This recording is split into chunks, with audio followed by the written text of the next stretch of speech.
Good evening students. Hope कि आप सभी ठीक होंगे।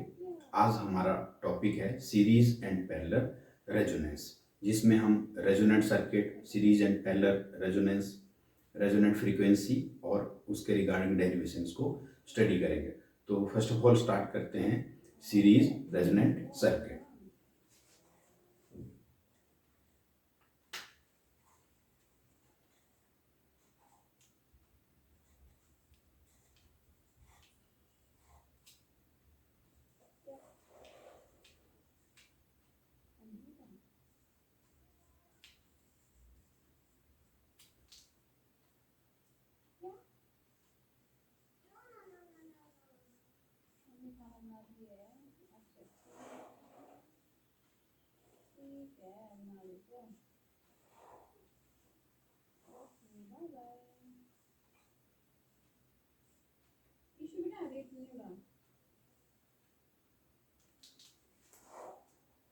ये स्टूडेंट्स हमारे पास सीरीज रेजोनेंट सर्किट का सर्किट डायग्राम, जिसमें इंडक्टर एल, कैपेसिटर सी और रजिस्टर आर।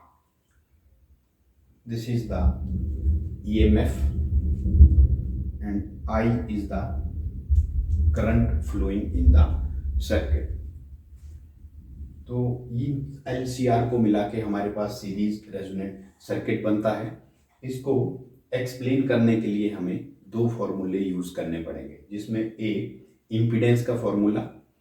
ये एक्चुअली में रेजोनेंस होता क्या है, जब हम इस EMF को यहाँ से वेरी करते हैं, EMF की फ्रीक्वेंसी को बढ़ाते हैं, तो L, C और R की वजह से जो इम्पीडेंस प्रोड्यूस होता है, आइदर मैक्सिमम और मिनिमम, उसको हम रेजोनेंस बोलते हैं। तो जो दो फॉर्मूलेज इसको एक्सप्लेन करने में लगेंगे, उसमें से इम्पीडेंस का first formula that is Z is equal to under root R square plus XL minus XC का होल स्क्वेयर। एक formula Z is equal to under root R square plus XL minus XC का whole square. ये R square came from this resistance and XL that is the inductive reactance जो हमारे पास इस inductor से आया है, and XC is the capacitive reactance जो इस कैपेसिटर की वजह से हमारे पास आया है। हम इस इंपीडेंस के फॉर्मूले को एक और तरीके से लिख सकते हैं, that is Z is equal to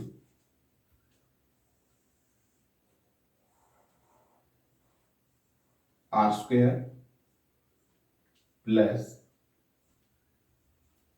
omega L minus 1 upon omega C का होल स्क्वायर। मैं इसको इन दोनों फॉर्म में लिख सकता हूं। दूसरा फार्मूला जो हमारे पास इस L सीरीज रेजोनेंट सर्किट को एक्सप्लेन करने में लगेगा, that is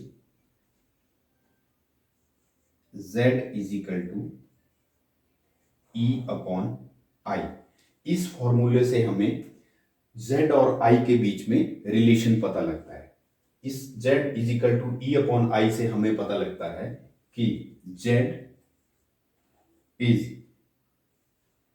inversely proportional to current, कि Z जो है वो करंट के इनवर्सली प्रोपोर्शनल है। इसका मतलब है कि अगर Z की वैल्यू इंक्रीज होती है तो करंट की वैल्यू हमारे पास डिक्रीज होगी, और अगर Z की वैल्यू हमारे पास डिक्रीज होती है तो करंट की वैल्यू हमारे पास इंक्रीज होगी। हमारे पास दो सर्किट हैं, सीरीज रेजोनेंट सर्किट और पैरेलल रेजोनेंट सर्किट। तो जो सीरीज रेजोनेंट सर्किट हमारे पास होता है उसमें इंपीडेंस मिनिमम और करंट की वैल्यू I जो होता है वो मैक्सिमम होता है। तो अगर इस सर्किट में हमारे पास Z is inversely proportional to current है, तो इसमें Z मिनिमम होगा और I की वैल्यू मैक्सिमम होगी। वो ऐसा कैसे होगा, तो हमारे पास Z को हम कैसे मिनिमम कर सकते हैं, तो इस इक्वेशन में आप देखेंगे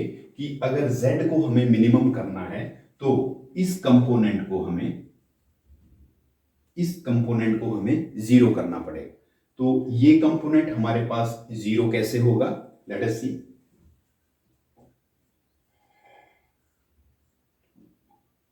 when xl equal to xc, जब xl हमारे xc के बराबर होगा तो हमें z की मिनिमम वैल्यू मिलेगी। तो अब देखेंगे कि हमें xl और xc को जीरो करना है। ये हमारे पास इन दोनों को बराबर है, तो जब ये बराबर है तो इसकी वैल्यू हमारे पास जीरो हो जाएगी। तो कैसे होगा, z is equal to R square plus zero का स्क्वेयर। यहां पर माइनस है, जब ये दोनों आपस में बराबर होंगे तो इन दोनों की वैल्यू जो आएगी वो हमारे पास जीरो आएगी। और therefore z is equal to R square, और अंडरूट के साथ स्क्वेयर कट जाता है तो z बिकम आर। तो आप देखेंगे कि जब हमने XL इजिकल टू XC किया तो हमारे पास Z जो था, ये जो सर्किट है हमारे पास, ये प्योरली रेजिस्टिव सर्किट हमारे पास बन गया है। तो जब Z इक्वल टू R हमारे पास होगा तो करंट की वैल्यू हमें मैक्सिमम आएगी। जब हम इस Z को इस इक्वेशन में पुट करेंगे तो Z हमारे पास मिनिमम और करंट की वैल्यू हमें मैक्सिमम मिलेगी। तो इस Z is equal to R जब हमारे पास आएगा तो अब ये Z is equal to R जो हमारे पास है ये कैसे आएगा, हमें कौन सी फ्रीक्वेंसी के ऊपर अपने सर्किट को सेट करना पड़ेगा जिसकी वजह से हमें Z is equal to R मिलेगा। तो लेट अस सी।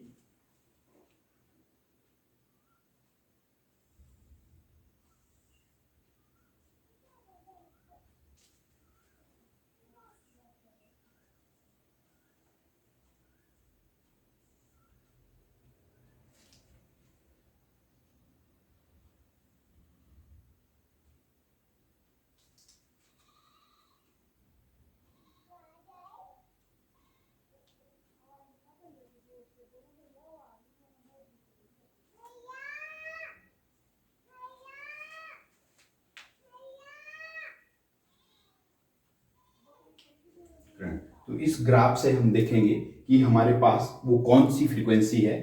तो इस Z is equal to R को हमें लाने के लिए हमें क्या करना पड़ा था, XL is equal to XC करना पड़ा था। वो कौन सी फ्रीक्वेंसी थी, जब हमें ये XL इक्वल टू XC के बराबर हमें मिला। तो हम चेक करते हैं, मैं इसको लिख सकता हूं ओमेगा L बराबर है 1/ओमेगा C।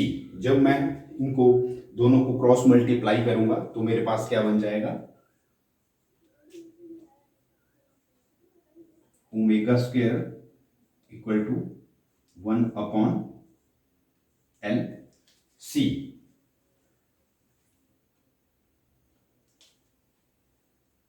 On squaring both side omega is equal to 1/√LC। मेरे पास XL is equal to XC था तो उसको मैंने लिखा omega angular velocity, omega L equal to 1/ओमेगा C, और इट बिकम दिस। और आपको पता है कि एंगुलर वेलोसिटी का जो बेसिक फॉर्मूला है वो क्या होता है हमारे पास, दैट इज 2πf। और मैं रेजोनेंट फ्रीक्वेंसी की बात कर रहा हूं, रेजोनेंट सर्किट है तो इस f के साथ मैं R का यूज करूंगा, that is equal to 1/√LC। और यहां से मैं अगर फ्रीक्वेंसी FR निकालूंगा तो क्या मिल जाएगा, इज इक्वल टू 1/2π√LC।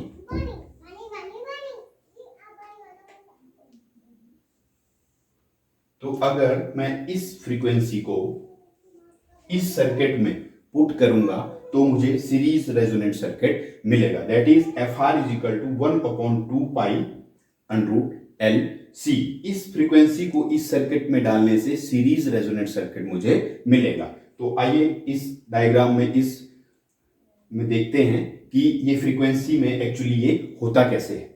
तो this is zero, current and frequency. ये जो ग्राफ है ये करंट और फ्रीक्वेंसी के बीच में ग्राफ है।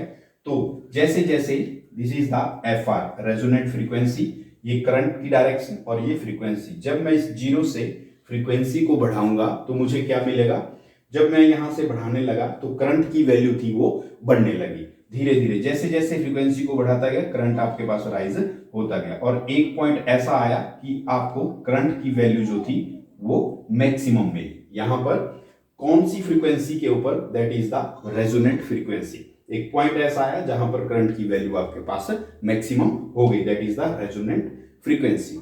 अब इस फ्रीक्वेंसी के आगे मैं और फ्रीक्वेंसी को बढ़ाता हूं तो करंट की वैल्यू जो थी वो फिर से डिक्रीज होना स्टार्ट हो जाती है। तो इससे हमें पता लगता है कि मैक्सिमम वैल्यू जो करंट की है वो हमें रेजोनेंट फ्रीक्वेंसी पे मिलती है। तो इसकी एप्लीकेशंस, इसको कहां यूज किया जाता है, इसको रेडियो रिसीवर में यूज किया जाता है। कहां पर, रेडियो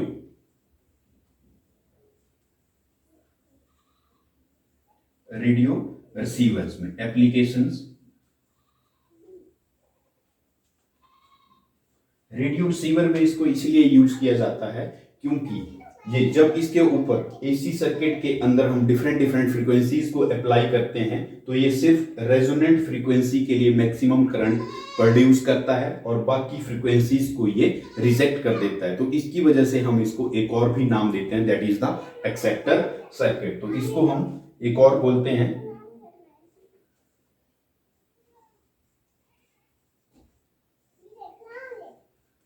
एक्सेप्टर सर्किट, क्योंकि ये रेजोनेंट फ्रीक्वेंसी को ही एक्सेप्ट करता है और बाकी सारी जितनी भी फ्रीक्वेंसीज हैं उनको रिजेक्ट कर देता है। अगर आप इस सर्किट के अंदर रेजोनेंट फ्रीक्वेंसी को अप्लाई करेंगे तो ये उसके लिए मिनिमम इंपीडेंस ऑफर करेगा और बाकी के लिए सारी फ्रीक्वेंसीज के लिए हाई इंपीडेंस आपको ऑफर करेगा। तो this is about the series resonant circuit with derivations. Next है हमारा parallel resonance circuit. Thank you.